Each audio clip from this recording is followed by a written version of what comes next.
Hello. In our previous episode, we explored a simple but important question: what is education really for? As I looked across the evolution of education, one idea kept repeating. Education has always been humanity's way of preparing the next generation to thrive in the world they inherit and contribute to the world they leave behind. But reaching that idea immediately led me to another question: what does it actually mean to thrive? And as I sat with that question, I realized I was really asking something slightly different. What does a flourishing human look like? Because if education exists to prepare children to thrive throughout their lives, then we should have some idea of what thriving actually looks like.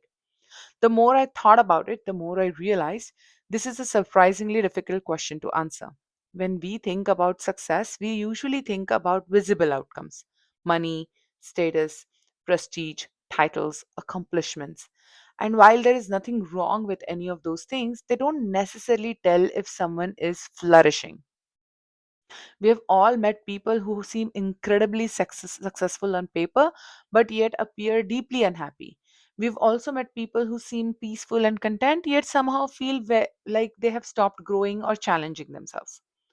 So I don't think flourishing is simply achievement, and I don't think it's simply contentment either.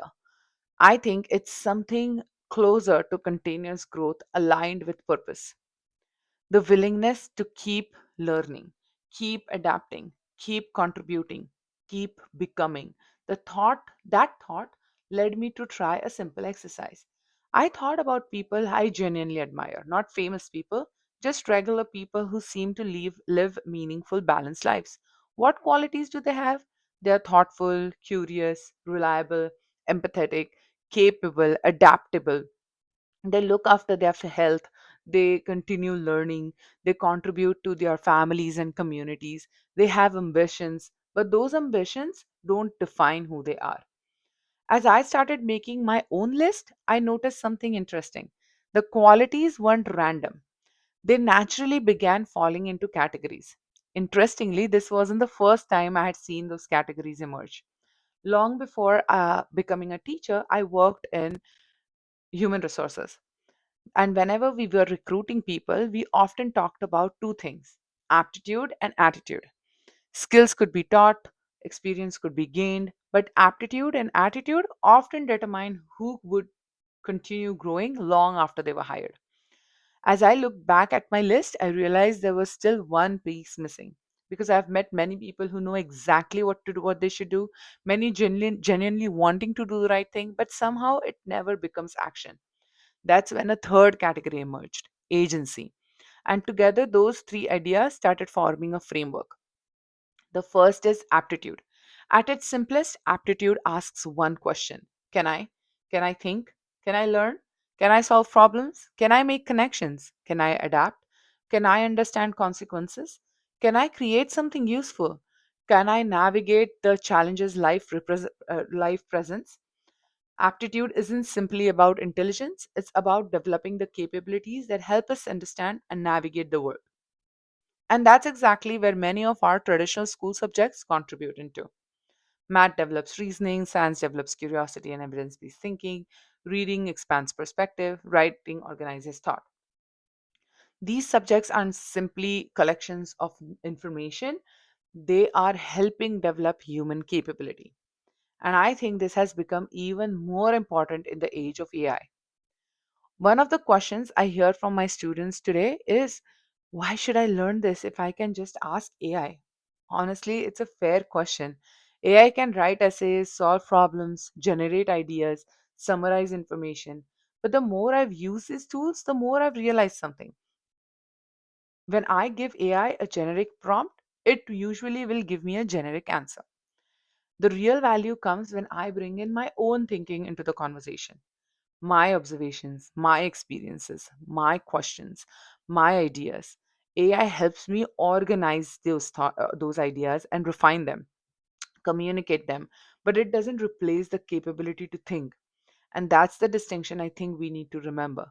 Information is becoming increasingly abundant, but the ability to think critically, make connections, exercise judgment, and create something meaningful remains deeply human. The scarce resource isn't information anymore, it's thinking. And that's why aptitude matters. But then another realization followed. Capability alone doesn't guarantee wisdom. History gives us countless examples of brilliant people who use their abilities in harmful ways, which means another question becomes important. How do we choose to use our capabilities? That's where attitude comes in. Attitude asks a different question. Not can I, but who do I choose to be? Do I act with integrity? Do I show empathy? Do I take responsibility? Do I respect others? Do I persevere when things become difficult? Do I think beyond myself? Do I consider how my actions affect my family, my community and future generations? Attitude reflects the values and character that guide our decisions. Because flourishing isn't only about what we are capable of doing, it's also about how we choose to use those capabilities. But even that wasn't enough because knowing and choosing still isn't the same as doing. That's where agency comes in. Agency is our ability to translate intention into action, to follow through, to take initiative, to build habits, to make decisions, to move ideas into reality.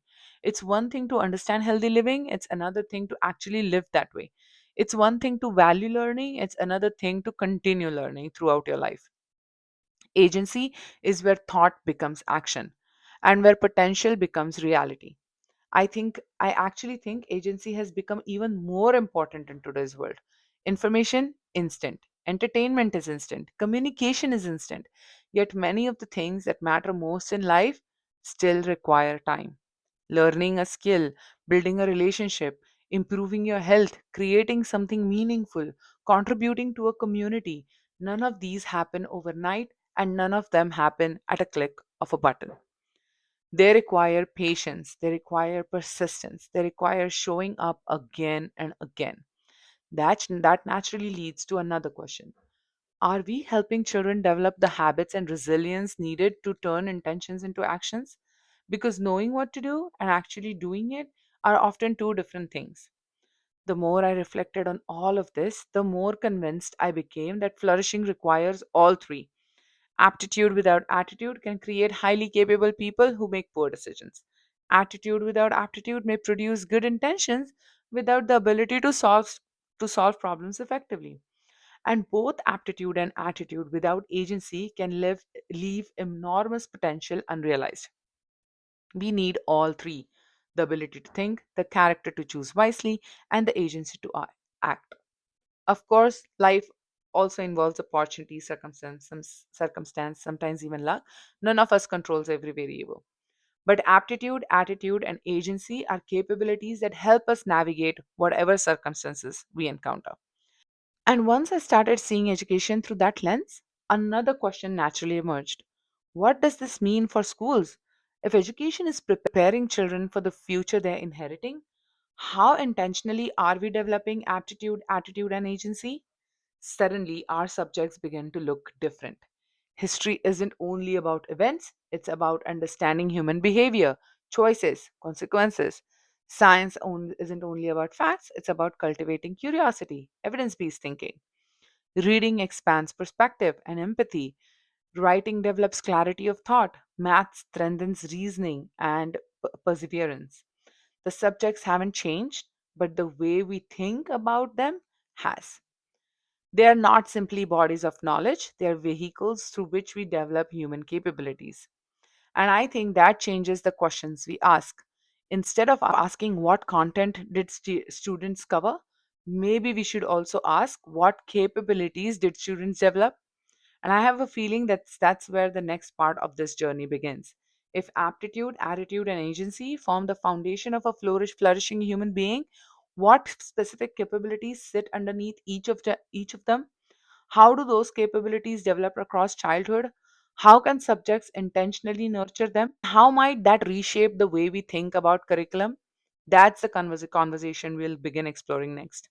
Because education isn't simply about helping children know more, it's about helping them become more capable, more thoughtful, more responsible, more able to navigate an increasingly complex world.